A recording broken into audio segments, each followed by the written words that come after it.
Salut chers téléspectateurs, à tous nos bien-aimés qui nous suivent de près et de loin. Je salue tous nos bien-aimés qui nous suivent depuis les deux Congos, depuis la Guadeloupe, la Martinique, Haïti et les îles Seychelles.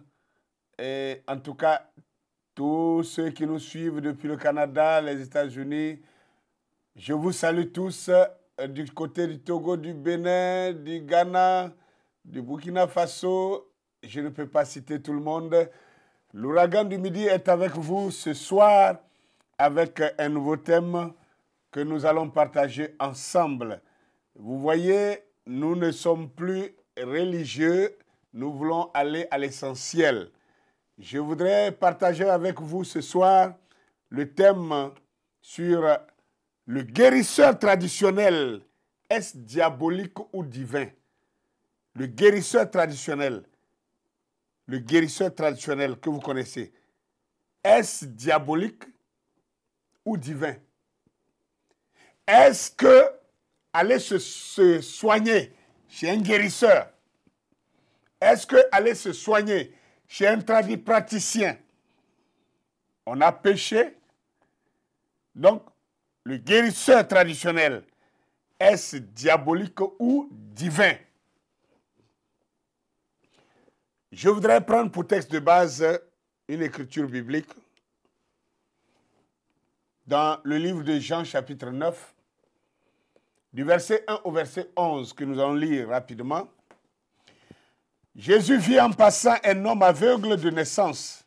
Ses disciples lui firent cette question.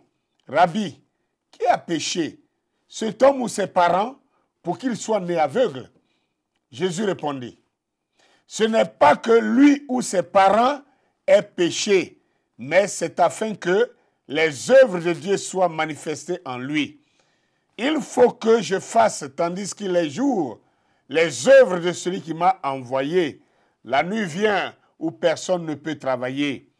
Après avoir dit cela, il cracha à terre et fit de la boue avec sa salive. Puis il appliqua cette boue sur les yeux de l'aveugle et lui dit, va et lave-toi au réservoir de Siloé, nom qui signifie l'envoyé. Il alla. Alors, il alla, se lava et s'en retourna voyant clair. Ses voisins et ceux qui auparavant l'avaient connu comme un mendiant disaient, n'est-ce pas là celui qui se tenait assis et qui mendiait? Les uns disaient, c'est lui. D'autres disaient, non, mais il lui ressemble. Et lui-même disait, c'est moi. Ils lui dirent donc, comment tes yeux ont-ils été ouverts? Il répondit, l'homme qu'on appelle Jésus a fait de la boue, a oint mes yeux et m'a dit, va au réservoir de Siloé et lave-toi. J'y suis allé, je me suis lavé et j'ai recouvert la vue, et j'ai recouvré la vue. Voilà le texte que je vais utiliser comme socle pour que nous parlions ensemble. C'est vrai, je voudrais que ça soit un peu, que vous compreniez que ce que je vais dire tout à l'heure sera un peu rattaché aux égrégores que nous avons eu à étudier pendant plusieurs semaines maintenant. Alors, le texte nous dit que Jésus, en passant, Jésus, comme d'habitude, en passant, il vit un homme qui est aveugle, qui était aveugle de naissance. Et quand il a vu cet homme, ses disciples qui l'accompagnaient, ceux qui l'accompagnaient, ils lui ont posé une question. Maître, qui a péché? Est-ce cet homme ou ses parents pour qu'il soit né aveugle? Parce que c'est ça le problème. Le soi-disant chrétien, lui, pense que quand quelqu'un tombe malade, c'est que c'est le péché. C'est parce qu'il a péché. Quand lui-même il tombe malade maintenant, Il ne veut pas qu'on parle de péché. Non, il dit qu'il est éprouvé. Mais quand c'est les autres, c'est le péché. Mais quand c'est lui-même, ah non, c'est une épreuve. Le Seigneur est en train de m'éprouver. Ou bien c'est pour dire le diable m'attaque. Mais quand c'est quelqu'un d'autre, vous trouvez que c'est lui, il a péché. Non, le salaire du péché, c'est la mort. Hein, s'il est malade, Dieu est en train de le punir. C'est le Seigneur qui est en train de le frapper. C'est l'ange du Seigneur qui est en train de le frapper. On a tous les, je ne sais pas, on a tous les noms pour coller à ce dernier. Mais quand c'est soi-même, on veut glisser pour dire non, qu'on est éprouvé. Donc, les autres ne sont pas éprouvés. Alors, revenons maintenant au texte. Les disciples posèrent la question à Jésus en disant, Maître, qui de cet homme ou de ses parents ont péché pour que lui soit né aveugle? Parce qu'il n'est pas devenu aveugle. Il est né comme ça. De naissance, quand il naissait, il ne voyait rien. Donc, si nous croyons que c'est le péché, c'est parce qu'un homme a posé un acte de péché que la maladie vient sur lui. Ce n'est toujours pas vrai. Ce n'est pas tout le temps vrai. Alors Jésus répond, ce n'est pas que lui ou ses parents aient péché, mais c'est afin que les œuvres de Dieu soient manifestées en lui. Il faut que je fasse tandis qu'il est jour les œuvres de celui qui m'a envoyé. La nuit vient où personne ne peut travailler. Et la Bible dit, après avoir dit cela, il cracha à terre et fit de la boue avec sa salive. Puis il appliqua cette boue sur les yeux de l'aveugle et lui dit, va et lave-toi au réservoir de Siloé. Et l'aveugle s'en alla, il lava ses yeux et s'en retourna, il a commencé à voir clair.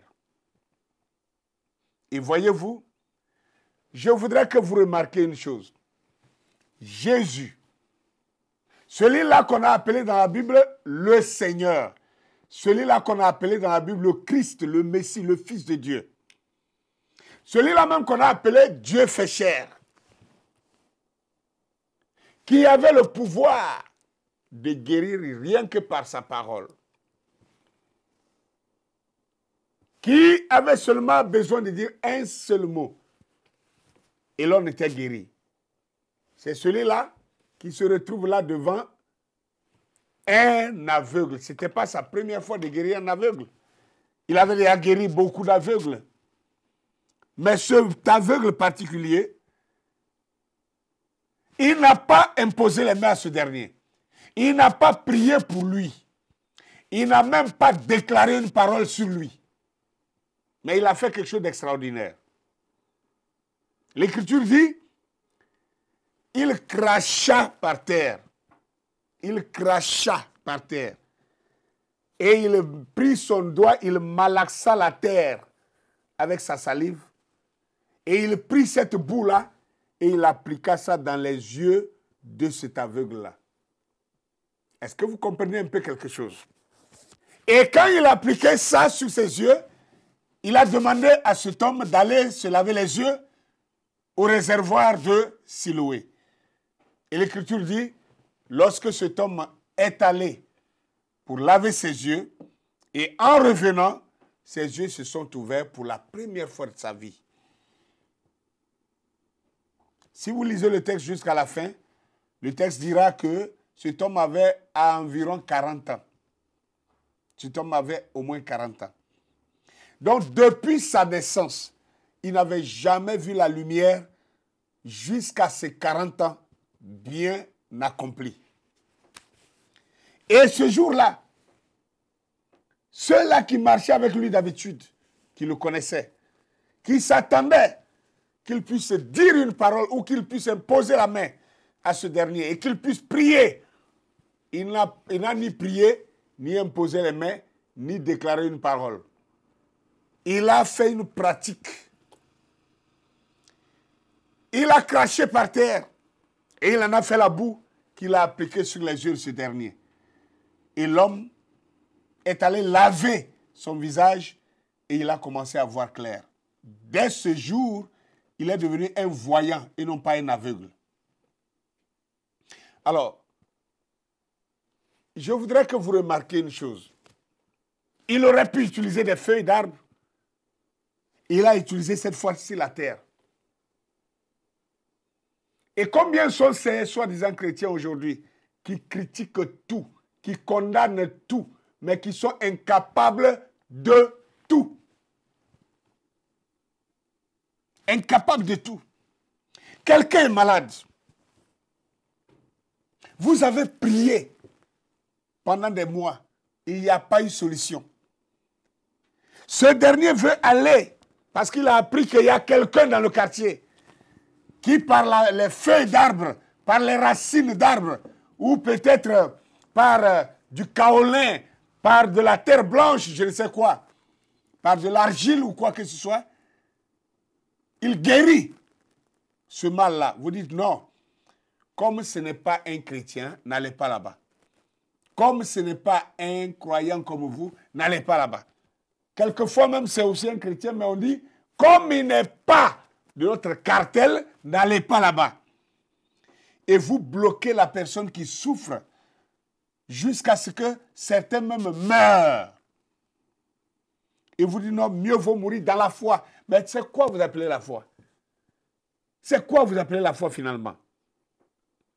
Jésus a ouvert la voie ici pour montrer que ce n'est pas tout le temps que c'est par la prière.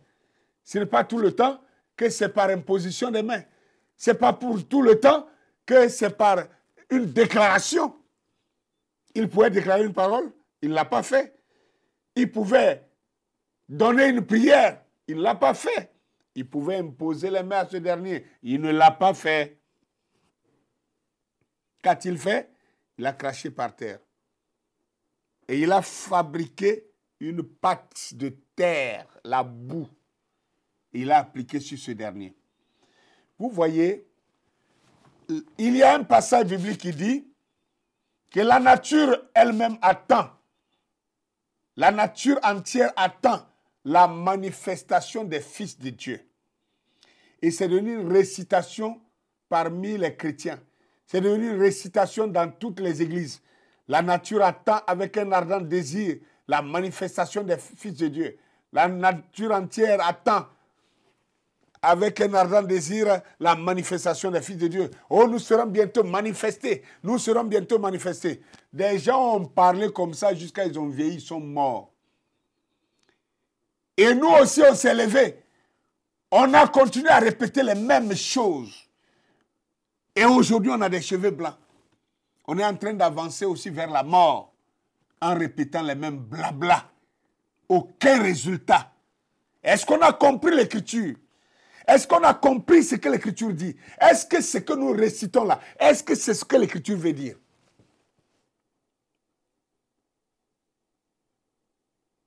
La foi n'est pas de la magie.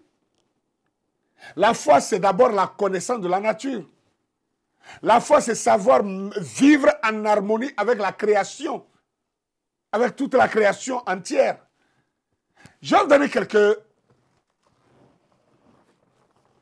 points pour que vous voyez de quoi je vais parler. Il y a des arbres. D'abord, Dieu nous a tout donné. Dieu nous a tout donné. Regardez la première ordonnance dans le jardin, selon l'Écriture. Quand Dieu a fait l'homme et qu'il l'a déposé dans le jardin, il lui a dit, tu pourras manger de tous les arbres du jardin. Manger. Tu pourras manger de tous les arbres du jardin. D'abord, la nourriture de l'homme, les fruits, les feuilles, les écorces, les racines, le tronc, les fleurs, tout devait servir à la nourriture de l'homme. Ce qui veut dire que l'homme se guérirait à travers sa nourriture. La nourriture, la guérison dans la nourriture, nos soins dans la nourriture. Le premier médicament pour un malade, c'est la nourriture. Non, il y a des chrétiens, qui ont condamné à mort les autres chrétiens en disant, voilà, si un chrétien est malade et que il ne va pas qu'on prie pour lui seulement, si jamais, en dehors de la prière, il est allé prendre des feuilles pour bouillir et se laver, ou bouillir pour boire, ou se purger, je ne sais pas quoi, ou mettre dans ses narines ou dans ses yeux, dans ses oreilles, quoi que ce soit, on dira qu'il n'a pas la foi. Oh, il n'a pas la foi. Non, il devait accepter seulement la prière par la foi. Et on fait mourir des gens bêtement. Bêtement. Regardez. La connaissance de la nature nous amène à réfléchir sur un certain nombre de points. Vous êtes dans un certain village donné. Et les anciens de ce village vous disent, par exemple, que dans ce village ici, un cabri ne rentre pas dans notre village. Nous ne levons pas les cabris. Dans certains villages, il y a un certain animal, ils n'acceptent pas cet animal dans ce village-là. Et toi, tu dis, non, je suis chrétien. Moi, je m'en fous de cette loi-là. Christ a déjà tout payé pour moi. Et alors, tu t'en vas prendre cet animal pour venir dans le village. Quand tu amènes cet animal dans le village, quelques jours plus tard, voilà une maladie qui apparaît, une maladie bizarre qui apparaît dans le village et qui commence à frapper les gens, qui commence à tuer des gens, les enfants ou les jeunes gens, les femmes ou les hommes, ça commence à mourir partout, dans tous les sens. Après, on se rend compte que non, c'est l'animal là qui avait été interdit là, que vous avez amené dans le village, c'est ça qui envoie ça. Vous voyez? Le chrétien va encore s'asseoir là pour dire, non, ça c'est de la sorcellerie, ça n'a rien à voir avec tout ça. Non, non, non, c'est naturel. Et vous décimez votre communauté. Les anciens du village peuvent dire que cette rivière-là, une femme qui est dans ses menstrues ne doit pas descendre dans cette rivière-là. Et toi, tu trouves que toi, tu es désormais chrétienne. Tu as été baptisé, confirmé. Donc Jésus a payé toutes tes dettes. Tu ne dois rien à personne. Tu n'as plus de totem. Alors tu refuses d'obéir à ça. Et pendant ton menstru, tu t'en vas descendre dans l'eau. Tu fais ce que tu as à faire, soit pour puiser de l'eau, soit pour te laver, soit pour laver les assiettes. Et quand tu remontes, quelques jours, quelques semaines plus tard, la rivière tout entière a séché, et pour de bon. Or, il se trouve que cette rivière-là, certainement, cette rivière abreuvait toute la communauté, tout entière. Et que les paysans faisaient des potagers le long des rivages de cette rivière-là. Mais toi seul, ta désobéissance a desséché la rivière. Tu vas dire, non, moi, de toutes les façons, moi, je ne suis pas tombé malade, donc je n'ai rien. Ah bon, voilà, tant pis. Mais regarde le mal que tu as fait à toute la communauté.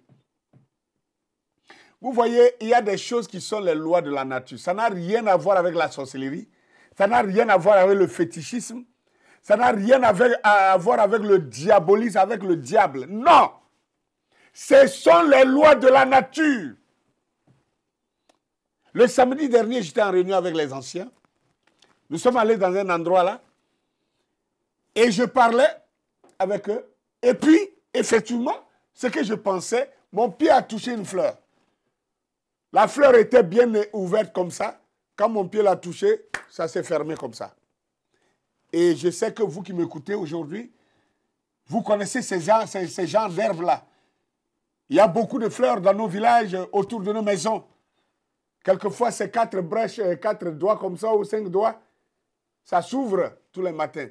Mais quand vous passez, même si vous prenez votre doigt, que vous touchez à la fleur comme ça, vous la touchez de façon brusque, elle se referme. Il y a d'autres, ce sont des fleurs même plus larges que mes pommes, que mes deux mains ici, qui sont larges comme ça.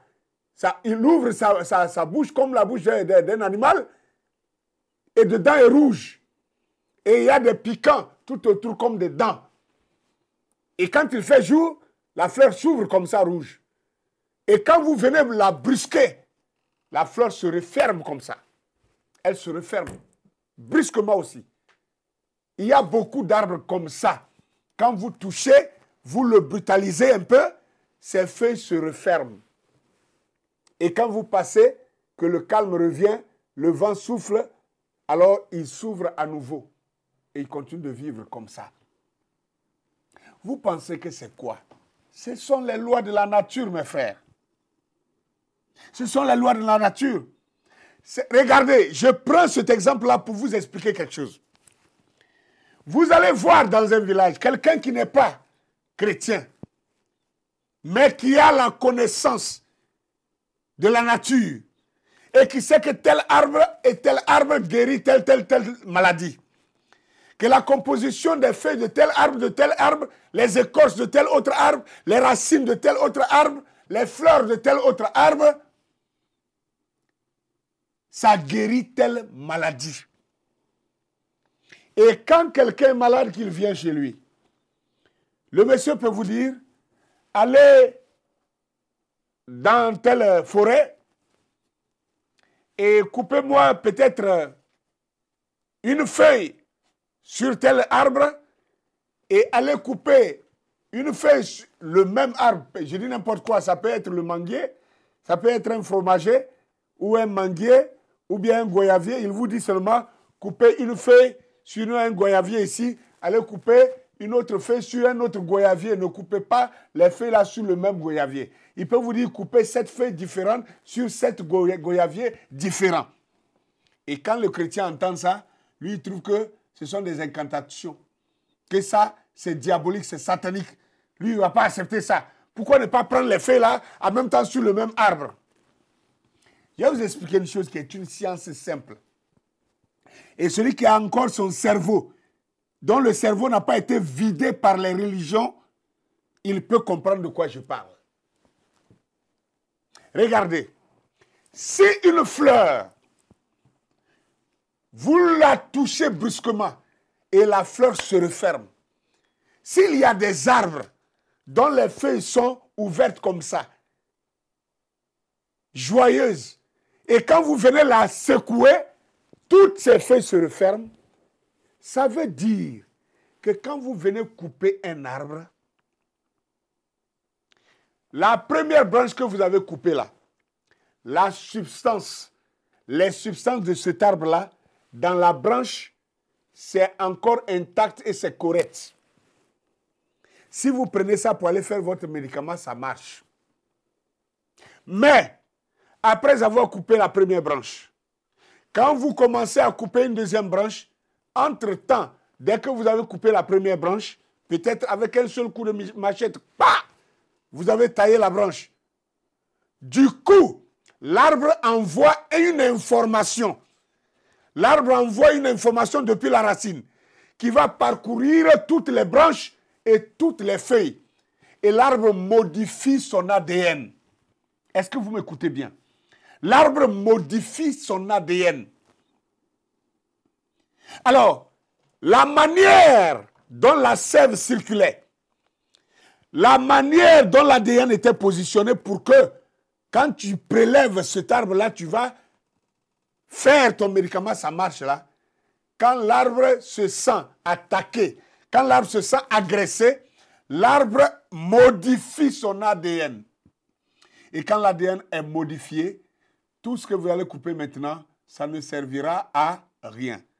Alors du coup, vous comprenez maintenant que le vieux que tu appelles sorcier là, qui t'a dit, il ne faut pas couper les 7 branches là sur le même arbre. Coupe une branche ici, va couper une autre branche sur un autre arbre là-bas, mais de la même espèce. Il sait de quoi il parle.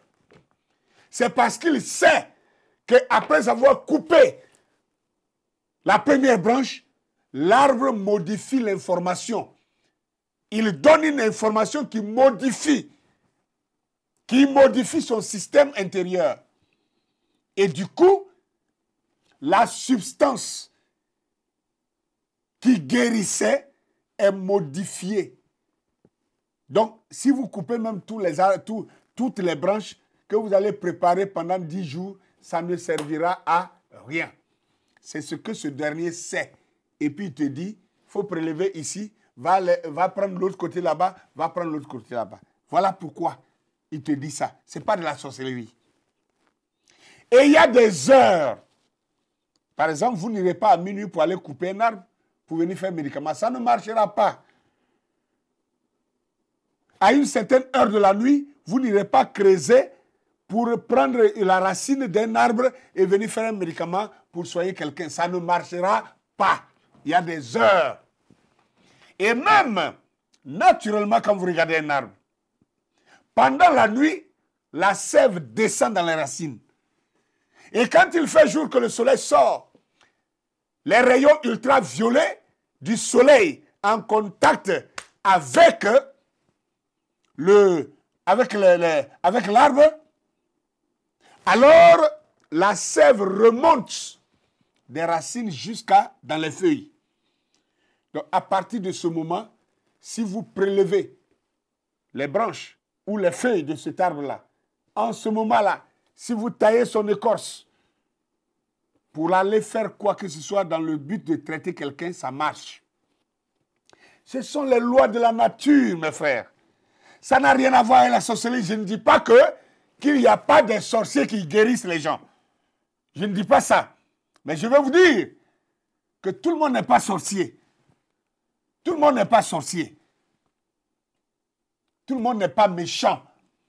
Il y en a qui ont la connaissance de la nature. Sinon, pourquoi vous faites confiance aux pharmacies? Pourquoi vous faites confiance aux usines pharmaceutiques? Et vous doutez des parents qui prennent l'arbre brut. Vous voyez, vous avez un problème. La religion ne vous a pas rendu service. Les anciens, quand je dis anciens, je ne parle pas d'anciens d'église, je parle d'anciens dans les villages. Ceux qui connaissent la nature, ceux qui ont la connaissance de la nature, dans le passé, comment les parents détectaient que quelqu'un avait par exemple le diabète, quand quelqu'un était malade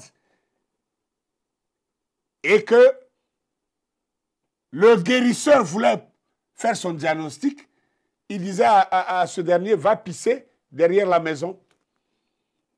Et quand vous partez pisser dans le sable, il attend quelques heures et il s'en va regarder là où vous avez pissé. S'il trouve qu'il y a des fourmis, beaucoup de fourmis, en train de sucer votre pipi, alors il vient vous dire que vous êtes malade, vous souffrez du diabète. Pourquoi? Parce que si les fourmis viennent boire votre pipi, ça montre que votre pipi est sucré. Ça là, nos parents n'avaient pas besoin d'aller à l'école française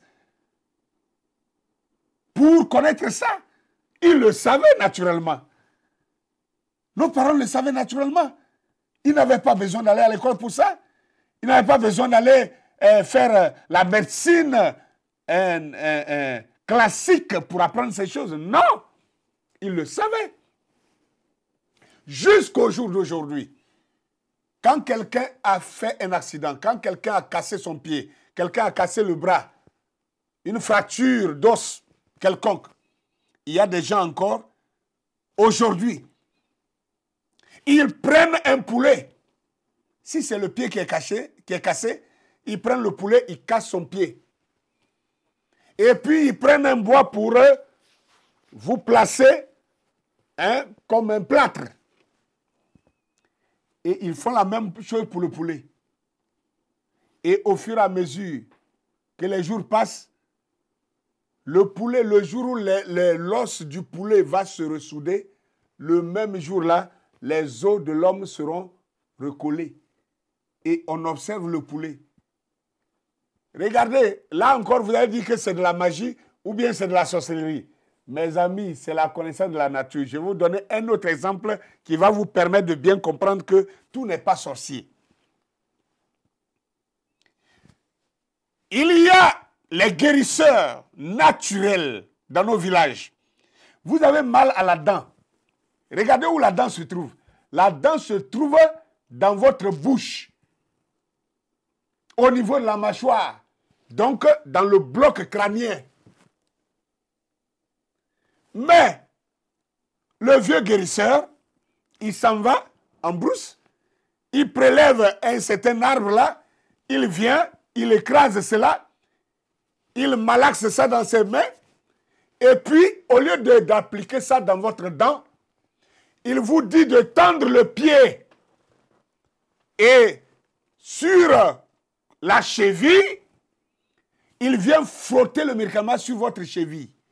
Il frotte le médicament sur la cheville. Et de la cheville, le médicament va remonter le pied jusqu'à venir guérir la dent. Dites-moi, vous pensez que c'est quoi? C'est de la sorcellerie?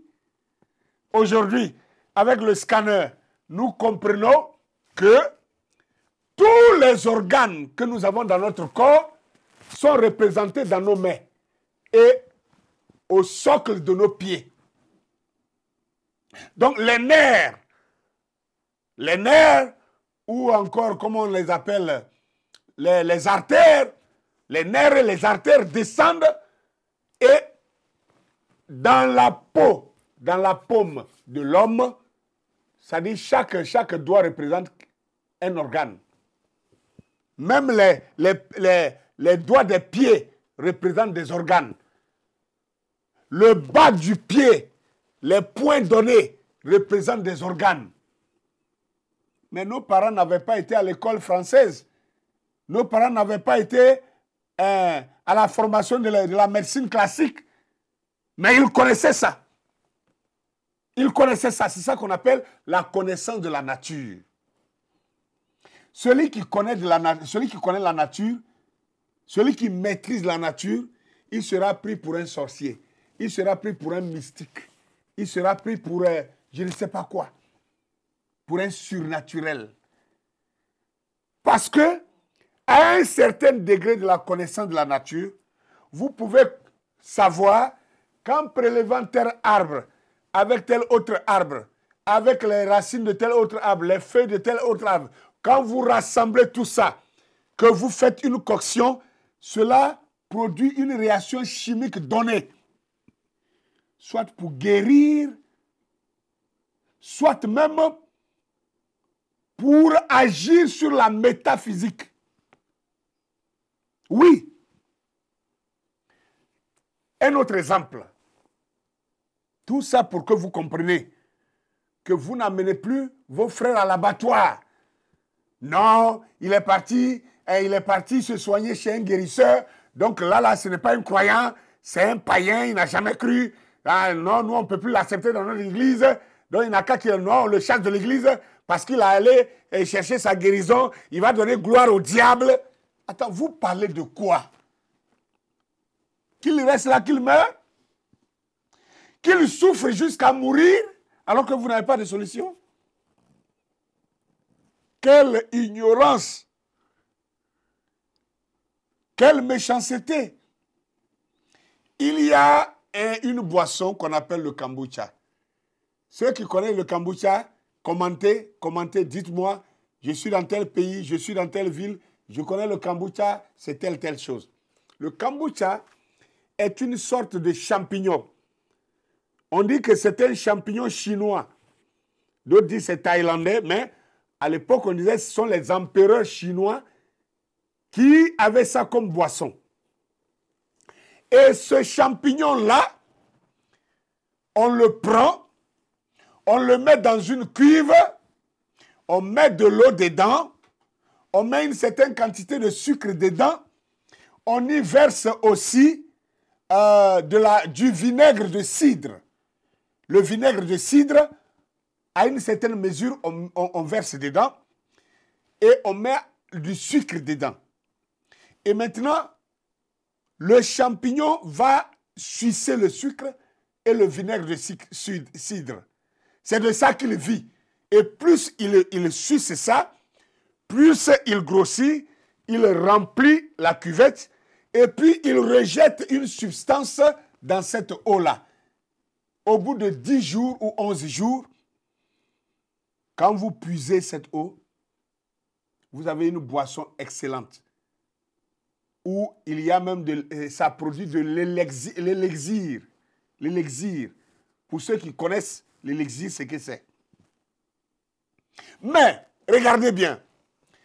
Ce champignon-là, pour faire cette boisson-là, on ne doit pas le faire dans une cuvette en fer, ni en aluminium. On doit le faire soit dans un vase en caoutchouc, soit dans un vase en poterie, soit dans un vase en calebasse. Pourquoi? Parce que quand vous le mettez dans un vase en fer ou dans un vase en aluminium et tous ces dérivés-là, bien au contraire, il ne peut pas se développer, ça le tue. Ça le tue. Même la boisson en question, quand on a fini, qu'on prélève la boisson, on peut servir cette boisson-là dans un verre, soit dans un gobelet en caoutchouc, soit dans une calebasse, soit dans de la céramique, soit dans la poterie, mais pas dans un gobelet en fer.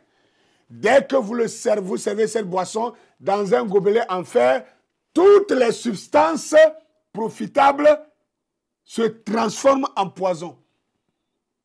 Est-ce que vous comprenez quelque chose? Ça, comme c'est scientifiquement expliqué, le chrétien va dire Amen, Amen, Amen.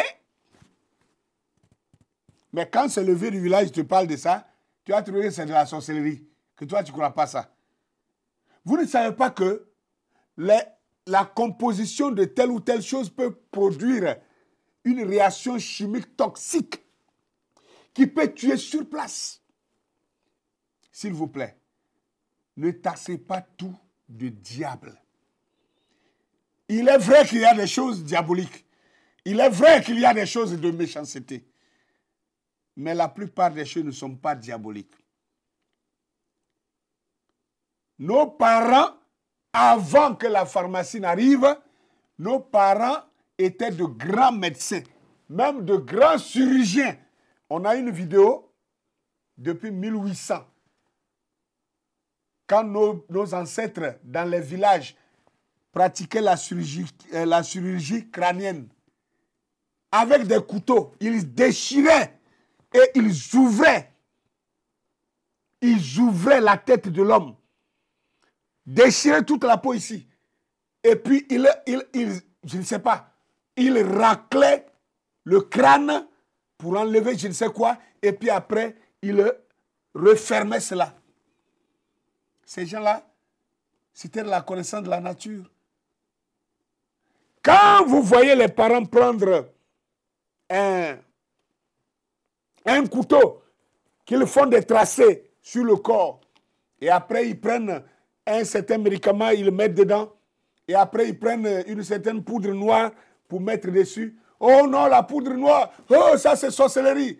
Non, vraiment, vraiment. C'est un antibiotique, mon frère. C'est ça, c'est un antibiotique. Ça arrête le sang, ça arrête le coulement du sang, et puis ça reste là-dessus, collé jusqu'à ça sèche. Et après sèche, ça s'infecter. Nos parents savaient qu'il y a un tel arbre. Quand vous prenez ça, vous grillez ça. Vous grillez ça jusqu'au charbon. Pas brûler, mais griller. Jusqu'au charbon. Ça devient un antibiotique.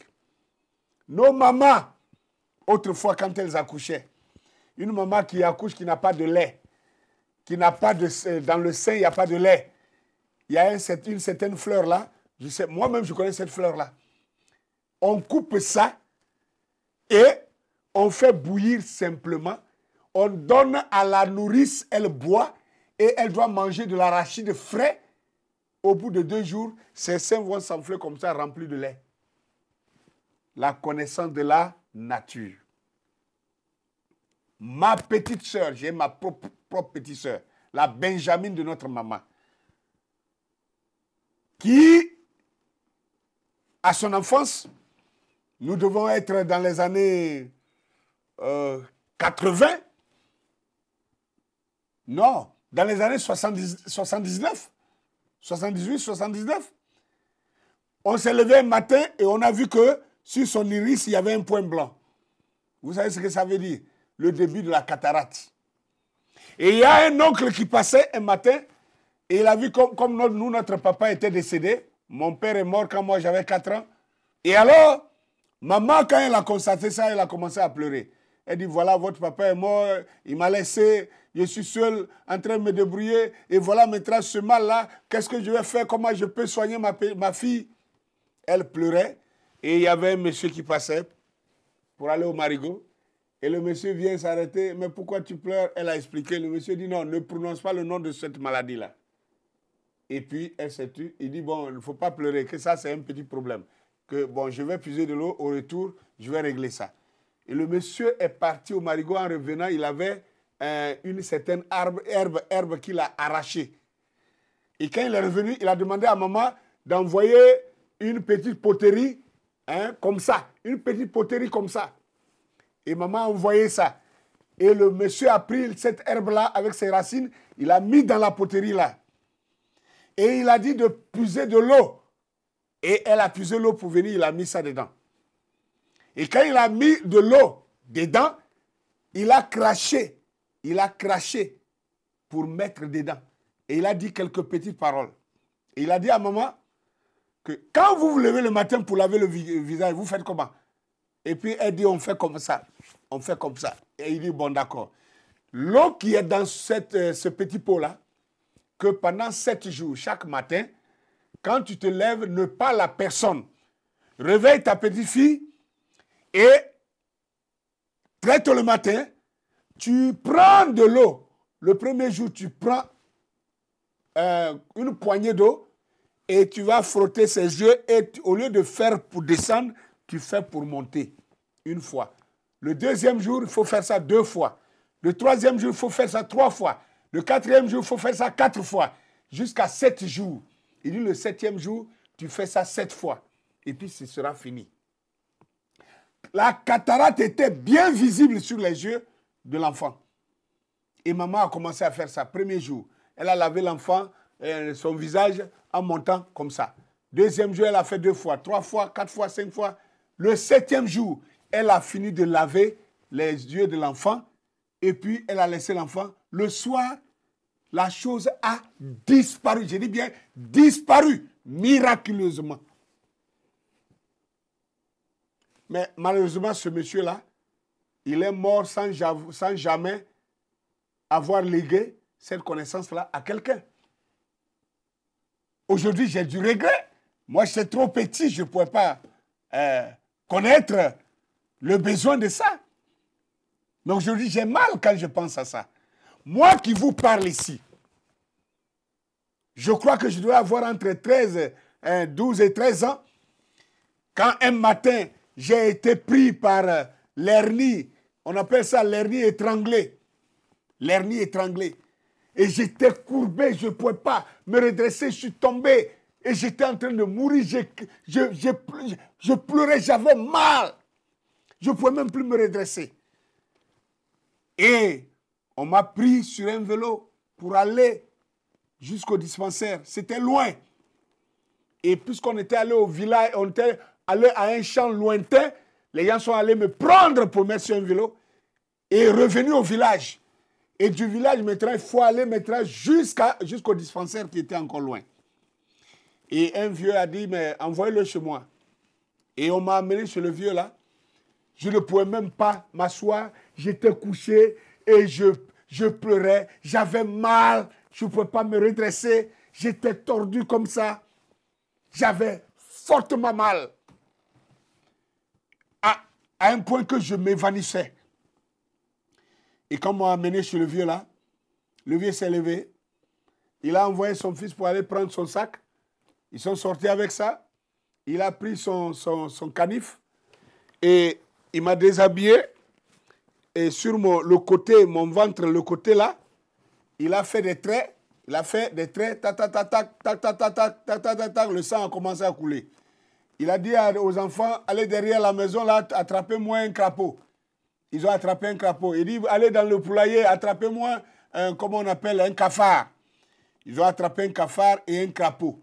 Ils sont venus avec ça. Il a pris le crapaud et il a placé là pour que le crapaud boit le sang qui coulait. Le crapaud a lapé un peu le sang et puis il a libéré le crapaud dans la nature. Il dit, ne le tuez pas, laissez-le partir. Il a pris le cafard, il a placé là. Le cafard a lapé le sang. Il a laissé le cafard s'envoler. Je vous assure, quand il a fait ça, les 5 minutes, je dis bien 5 minutes, je me suis redressé, je me suis assis. Le mal est parti. Le vieux a ouvert son sac, il a pris une corne. Et dans la corne, il y avait une poudre noire. Il a pris la poudre noire là, il a versé sur les traces là, et puis il a frotté comme ça. C'est resté collé à ma peau pendant au moins une semaine pour ne pas que les traces s'infectent. Et puis, quand ça a séché, c'est tombé, c'est parti, c'est fini. Jusqu'aujourd'hui. En temps réel, si on m'emmenait à l'hôpital, on devait me faire une chirurgie. On devait m'opérer. Mais le vieux là a fait une chirurgie sans trace. Et depuis, jusqu'aujourd'hui, je n'ai plus jamais senti ça. Je parle maintenant d'une expérience vécue personnellement. Ce qu'on appelle la connaissance de la nature. Le chrétien pense que, oh, voilà, la nature attend avec un grand désir la manifestation des fils de Dieu. Un jour, on sera manifesté. On va appeler les tonnerres. On va appeler le feu du ciel pour brûler les incroyants. Espèce de méchant. Voilà pourquoi vous n'avez rien. Vous ne comprenez rien. Il n'y a pas de spiritualité sans science. La science et la spiritualité marchent ensemble. Celui qui refuse ça, il n'est qu'un religieux, un aliéné, un point, et puis c'est tout. Nos ancêtres de la vallée du Nil, qu'on appelle les Égyptiens, ces gens-là, ils ne séparaient pas la science avec la spiritualité. C'est parce qu'ils avaient lié les deux qu'ils ont réussi à bâtir cette grande civilisation qui est restée inégalée jusqu'à ce jour. Acceptons ou alors comprenons l'écriture et ne faisons pas de la religion. On a trop tué les gens. On a trop tué les gens. Vous empêchez les gens d'aller se faire soigner. Alors que vous n'avez pas de solution pour eux. D'autres même trouvent que quand quelqu'un, un chrétien est malade, il ne doit pas aller à l'hôpital. Parce que s'il va à l'hôpital, c'est la preuve qu'il n'a pas la foi. Et donc, on le garde à la maison jusqu'à ce qu'il meure. Quelqu'un qui est déjà malade, vous ne savez pas de quoi il souffre. Vous le faites, vous le mettez sous jeûne. Il va jeûner pendant 7 jours, pendant 10 jours. D'autres jeûnent jusqu'à mourir. Mais vous êtes des assassins. Alors que Dieu nous a donné tout essayé dans la nature. Quand c'est le blanc, quand c'est les industries pharmaceutiques, même s'ils ramassent je ne sais pas quoi, même s'ils ramassent nos excréments pour aller faire des comprimés pour venir nous vendre là, on va acheter pour boire. Mais quand ça vient du blanc, c'est que c'est du Saint-Esprit. Mais quand ça vient de nos parents du village, on trouve que c'est de la sorcellerie. C'est quoi cette histoire-là? Arrêtez de tuer les gens. La connaissance de la nature n'a rien à voir avec tout ce que vous racontez. Il y a la connaissance de la nature. Et Dieu veut que nous connaissions la nature. Si nous connaissons la nature, même dans notre nourriture, nous allons nous soigner. Il y a des médicaments simplement que on malaxe, c'est ça. Ce sont des écorces, soit on gratte un arbre, on enlève son écorce, on prend la chair qui est entre l'écorce et le tronc, et puis on malaxe ça, on met ça dans les yeux, et ça améliore la vue.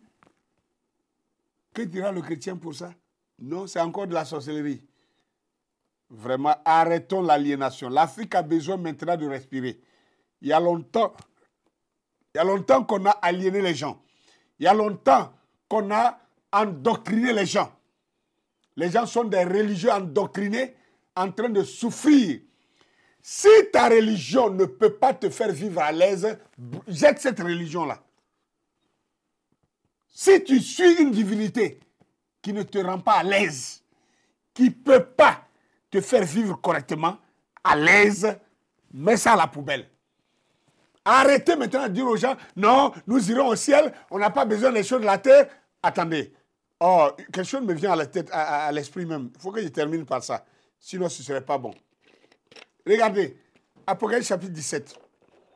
Apocalypse chapitre 17. Après le verset 5, la Bible dit quoi là-bas? Une femme qui est assise sur les grandes eaux. Une femme qui est assise sur les grandes eaux.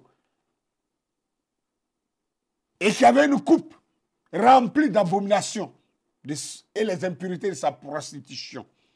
Et nous savons que cette femme-là, c'est l'Église catholique romaine. Et regardez ce qu'elle a fait. L'Église catholique romaine exige que les prêtres de sa communauté jurent, qu'ils fassent, ils prêtent serment de pauvreté. Mon Dieu, est-ce que vous entendez ça? Prêter serment de pauvreté. Prêter serment de pauvreté, prêter serment de célibat et de pauvreté. Serment de pauvreté, vous avez bien entendu. Mais il y a quelle institution au monde qui soit plus riche que l'Église catholique romaine, le Vatican? Vous voyez? Il soumet tout le monde à la pauvreté, à la misère, et lui, il ramasse toute la fortune pour aller vivre bien. La Bible dit, la femme qui est assise sur ces grandes eaux, la Bible dit, les grandes eaux, ce sont les foules, ce sont les langues, ce sont les nations. Donc, les nations, les peuples, les foules et les langues. Elle est assise sur les foules, elle est assise sur les nations, elle est assise sur les peuples, elle leur dicte, elle leur ordonnance de faire vœu de pauvreté. C'est ça qui arrive aux chrétiens d'Afrique.